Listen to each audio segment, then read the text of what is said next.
Hello guys, welcome back again to YouTube channel the learning hub. तो आज जो topic हम पढ़ने जा रहे हैं वो गवर्नर के बारे में। तो जब बात गवर्नर की आती है तो हमें पता है कि गवर्नर जो है वो चीफ एग्जीक्यूटिव हेड होता है एक स्टेट का। लेकिन लाइक प्रेसिडेंट ऑफ इंडिया, वो भी एक क्या होता है, नॉमिनल हेड होता है। ठीक है, तो अब जो इंडियन कॉन्स्टिट्यूशन का जो 153 आर्टिकल है ना, 153 आर्टिकल ये कहता है कि that there shall be a governor for each state. और उसके बाद जो आर्टिकल 154 है वो डील करता है with the executive powers of the governor. तो इसी तरह सिमिलरली जो जम्मू कश्मीर का जो कॉन्स्टिट्यूशन है उसमें जो सेक्शन 26(1) एंड 26(2) है, सैम ये भी क्या करती हैं, प्रोवाइड करती हैं कि that there shall be governor for the state who is the executive head and there shall be executive powers of the state shall be vested in him. कि भाई गवर्नर को जो है एग्जीक्यूटिव पावर्स भी देनी चाहिए। This under the constitution of Jammu and Kashmir section 26(1) and 26(2). तो initially Jammu Kashmir में क्या होता था, सदर रियासत होता था बिफोर द अमेंडमेंट ऑफ 1965, जबकि सिक्स्थ अमेंडमेंट हुई थी 1965 में। और तब 1965 में जो सिक्स्थ अमेंडमेंट हुआ था तब सदर रियासत को रिप्लेस किया गया था विद गवर्नर। ठीक है, तो और इनिशियली क्या होता था कि जो एमएलए होते थे ना, मेंबर ऑफ लेजिस्लेटिव असेंबलीज, तो वो इलेक्ट करते होते थे गवर्नर को जम्मू कश्मीर में। ठीक है, और जब फिर सिक्स्थ अमेंडमेंट हुआ उसके बाद से क्या हुआ कि appointment of governor was done by president of India. ठीक है, सिक्स्थ अमेंडमेंट के बाद ये चीज़ याद रखना है कि भाई सिक्स्थ अमेंडमेंट रियासत रिप्लेस हो गया था गवर्नर के साथ। तो और उससे पहले जो था एमएलए यानी कि मेंबर ऑफ लेजिस्लेटिव असेंबली जो थे वो इलेक्ट करते थे गवर्नर को इन जम्मू एंड कश्मीर। लेकिन सिक्स्थ अमेंडमेंट जैसे ही हुई 1965 में, तब क्या हुआ कि गवर्नर की अपॉइंटमेंट अब की जाती किसके हाथों, प्रेसिडेंट ऑफ इंडिया के।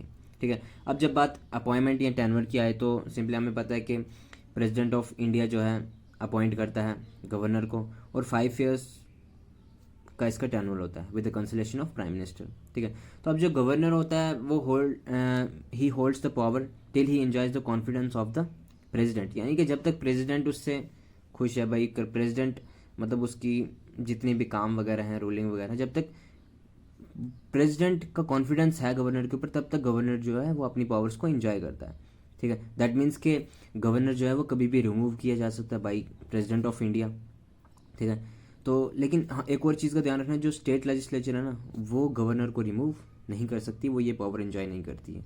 ठीक है, गवर्नर को रिमूव करने वाला कौन है, प्रेसिडेंट। प्रेसिडेंट जो है वो गवर्नर को कभी भी रिमूव कर सकता है if he is not happy with the work of governor.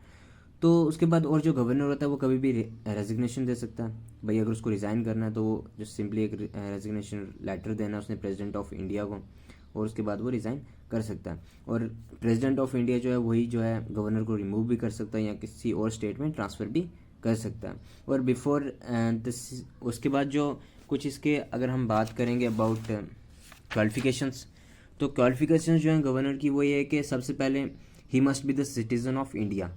अब यहाँ पे एक चीज़ हमें नोट करनी है कि भाई before the sixth amendment act of 1965, जबकि हमने 1965 अमेंडमेंट 6 के बारे में अभी ऑलरेडी पढ़ा अभी जस्ट, तो उसमें ये चीज़ भी थी कि before that amendment, sixth amendment 1965, constitution of J जो था वो कहता था कि सिर्फ एक permanent resident of Jammu and Kashmir जो है वही जो है यहाँ के गवर्नर की जो पोस्ट है जम्मू कश्मीर के स्टेट की वही होल्ड कर सकता है।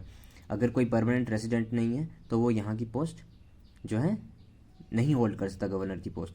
लेकिन जैसे सिक्स्थ अमेंडमेंट हुई 1965 में, उसके बाद से क्या हुआ कि इंडिया का कोई भी सिटीजन जो है वो गवर्नर बन सकता है जम्मू कश्मीर की स्टेट में।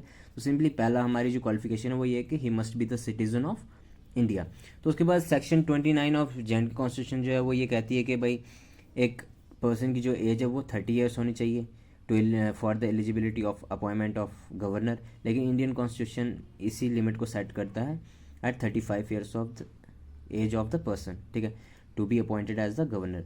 तो उसके बाद है कि भाई he shall not hold any other office of profit, यानी कि गवर्नमेंट जो है कोई भी कहीं पे जो है वो ये नहीं है कि भाई कहीं और पे नौकरी करता हो सेम टाइम पे गवर्नर भी बने। तो ऐसा जो है कोई भी ऑफिस ऑफ प्रॉफिट जो है वो नहीं होना चाहिए उसके पास। तो सिमिलरली उसके बाद है कि जो गवर्नर है उसको किसी भी हाउस जो कि लोअर हाउस और अपर हाउस है उनमें से किसी हाउस का जो है मेंबर नहीं होना है। तो अगर वो उसे गवर्नर की पोस्ट पे आना है उससे पहले उसे क्या करना पड़ेगा, जो अगर वो मेंबर है ऑलरेडी किसी हाउस का तो but he wants to come upon the power of governor, तो उसे क्या करना है, पहले उस जो मेंबर की जो उसकी वो मेंबरशिप की जो सीट है उसे क्या करना है, वैकेंट करना है। तो उसके बाद ही वो क्या है, पावर ऑफ गवर्नर एज्यूम कर सकता है। उसके बाद ओथ लेना कंपलसरी है by the chief justice of state high court. ठीक है, तो सिंपली ये कुछ थिंग इसकी qualifications and appointment and tenure, और सिंपली कि गवर्नर कौन अपॉइंट करता है and under what article governor is appointed. तो thank you so much guys, hope so के समझ आया हो।